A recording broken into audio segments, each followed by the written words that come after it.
मतदान संपन्न होते ही प्रत्याशियों ने किया जीत का दावा, किया गुणा भाग। 14 फरवरी को विधानसभा का मतदान संपन्न हो गया। प्रत्याशी अपनी गुणा भाग करके जीत का दावा कर रहे हैं। भाजपा प्रत्याशी धर्मपाल सिंह, सपा प्रत्याशी पंडित RK शर्मा और कांग्रेस प्रत्याशी ओमवीर सिंह यादव ने अपनी अपनी जीत का दावा किया। प्रत्याशियों ने कार्यकर्ता और समर्थकों को धन्यवाद दिया है। 126 आंवला विधानसभा का चुनाव 2022 का अप्रत्याशित परिणाम देने वाला है। इस चुनाव में जातियों के समीकरण फेल हो गए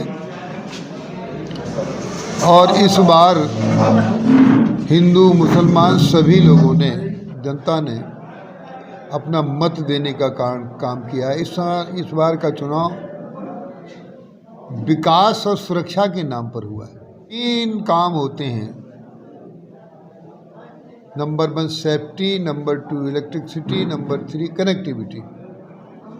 लोग बिजली का तो मुद्दा ही नहीं बना पाए चुनाव में। मुद्दों पर आधारित चुनाव है, ये कोई हवाई चुनाव नहीं है। उत्तर प्रदेश की जनता ने सरकार की उपलब्धियों पर, विकास और सुरक्षा के नाम पर, क्योंकि कहीं अपराधियों की सरकार फिर से ना आ जाए, माँ बहन बेटी की इज्जत आबरू फिर से कहीं संकट में ना पड़ जाए, तो इस नाते प्रचंड बहुमत उत्तर प्रदेश में जो 300 पार का नारा था, हमें लगता है कि 350 पार हो जाएंगे। ये समझ लो हमारा जो जनता का अनुमान है 80-20 है। वैसे तो असलियत तो 10 मार्च को पता लगेगी। 5वीं बार 50,000 पार जीत जो है 50,000 से ऊपर होगी। ऐसे तो हम कभी वायदों पर चुनाव नहीं लड़ते, लेकिन 2 काम हमारे हैं जिनको किसी ने हमसे मांग नहीं की है और न जनता से हमने उन पर वोट मांगे हैं, न कभी हमने कहा। एक तो हमारी प्राथमिकता है आंवला को जिला बनवाना। दूसरी प्राथमिकता है जो छुट्टा पशु गाय रहती हैं, जिनको बड़ी दिक्कत है, दोनों के सामने समस्या है। गायों के सामने समस्या है, वो किसान के खेतों में खाने ना जाएं तो कहाँ जाएं, और किसान के सामने समस्या है यदि अपने खेत को न रखावें तो फिर बच्चे क्या खाएं। न्याय पंचायत स्तर पर बड़ी गौशाला बनवाना और आंवले को जिला बनवाने की कार्रवाई का काम प्रारंभ करना। बहुत कार्यकर्ताओं ने काम किया है। हर बूथ पर हमारे 22 की टीम लगी रही।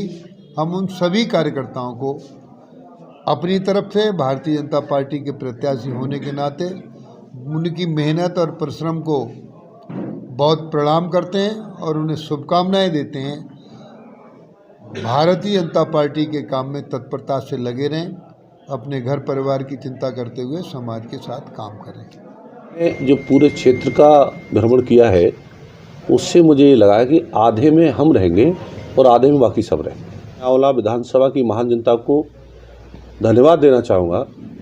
उन्होंने मुझे भारी तादाद में मतदान देकर मुझे आशीर्वाद दिया है। मैं उनका ऋणी हूँ और निश्चित रूप से समाजवादी पार्टी यहाँ से आने वाली 10 तारीख को चुनाव भारी बहुमत के साथ जीतेगी और हम लोग प्रचंड बहुमतों की सरकार बनाएंगे। इधर सड़कें हैं, उनको दुरुस्त कराने का सबसे बड़ा काम है और सबसे बड़ा काम हमारा ये होगा कि हम किसी तरह प्रयास करके आंवला को जिला बना सकें। देखिए, निश्चित तौर पे मैं सबसे पहले इस चुनाव के संपन्न होने पर 126 विधानसभा आंवला के सभी मतदाताओं को और कार्यकर्ताओं को बधाई देता हूं और हार्दिक शुभकामनाएं देता हूं और साथ साथ धन्यवाद देता हूं कि तमाम कार्यकर्ताओं ने और मतदाताओं ने मुझे चुनाव लड़ाया और मुझे आशीर्वाद दिया, मुझे प्यार दिया, स्नेह दिया, सम्मान दिया। उसको मैं कभी नहीं भुला सकता। और कार्यकर्ताओं ने बहुत शिद्दत से मेहनत की है, बहुत दिल से मेहनत की है। मैं उनका भी धन्यवाद करता हूँ। एक कार्यकर्ता ने पार्टी को मजबूती से लड़ाने का काम किया है और मैं तो यही संदेश देना चाहूंगा कि सब लोग जो मतभेद होते हैं चुनाव के दौरान, उन मतभेदों को भुला करके एक साथ एकता से आगे बढ़ें, क्योंकि ये चुनाव है और इस चुनावी सरगर्मी में तमाम सारे की गतिविधियां होती हैं, लेकिन हमको सब बातें भुला करके आगे बढ़ना है और इस क्षेत्र के विकास के बारे में बात करना है। और रही बात कि कितनी वोट आएंगी, क्या होगा क्या नहीं होगा, जनादेश भगवान का आदेश होता है। जो भी फैसला आएगा वो 10 मार्च को आएगा।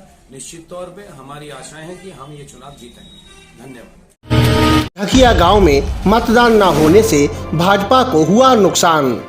द्वितीय चरण में 14 फरवरी को हुए विधानसभा के चुनाव के दौरान शिवनगर ढकिया गांव के ग्रामीणों ने रास्ते की समस्या को लेकर मतदान करने से इनकार कर दिया था।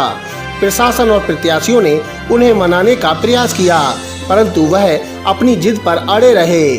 पूर्व मंत्री एवं औला से भाजपा विधायक धर्मपाल सिंह के समझाने पर 4 बजे मतदान शुरू हो सका था। धर्मपाल सिंह ने बताया वह गांव लोधियों का है और वह सभी भाजपाई थे। वोट न डालने की वजह से उक्त गांव में उन्हें नुकसान हुआ है। वैसे तो सच ये है कि उसको वोट न पड़ने की वजह से हमारा ही वोट है। वो कहीं ना कहीं उनको ये कहा जाए कहीं ना कहीं कुछ षड्यंत्र है उसके पीछे, जो षड्यंत्रकारी सफल हो गए।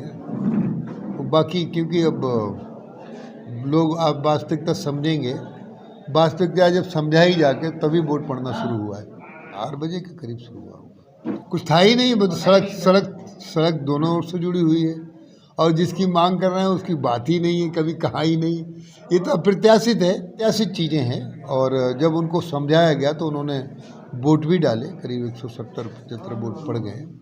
जो कतई लोगों का वो इरादा था, कुछ लोग वहाँ लगे भी थे, हम गए तो पहुँच भी गए थे, तो फिर चाहते थे लोग कि वोट ना डालें, ये बहिष्कार हो जाए। तो जनता के बीच पहुंचकर लोगों को समझाने का काम किया, तो समझ में भी आ गया। अब उसमें जितनी जल्दी डाल सकते थे डाल दिए। मतदान संपन्न होने के बाद प्रत्याशियों के कार्यालय हुए सूने। औला में विधानसभा चुनाव 14 फरवरी को संपन्न हो गया। मतदान से पूर्व कार्यकर्ताओं और समर्थकों की भीड़ से गुलजार रहने वाले प्रत्याशियों के कार्यालय मंगलवार को सूने दिखाई दिए। औला नगर में भाजपा और कांग्रेस कार्यालय में 1-2 लोग बैठे नजर आए। वहीं सपा द्वारा बनाया गया अस्थायी कार्यालय बंद कर दिया गया। 10 मार्च को आने वाले चुनाव परिणाम से पहले जीत हार को लेकर होने लगी चर्चाएं। 14 फरवरी को हुए मतदान की मतगणना 10 मार्च को होनी है। वहीं गांव और कस्बों में जीत और हार को लेकर समर्थक अपने गणित बिठाने में लगे हैं। समर्थक अपने नेता को जीत दिलाने को अपने गणित बिठाकर गुणा भाग करने में लग गए हैं।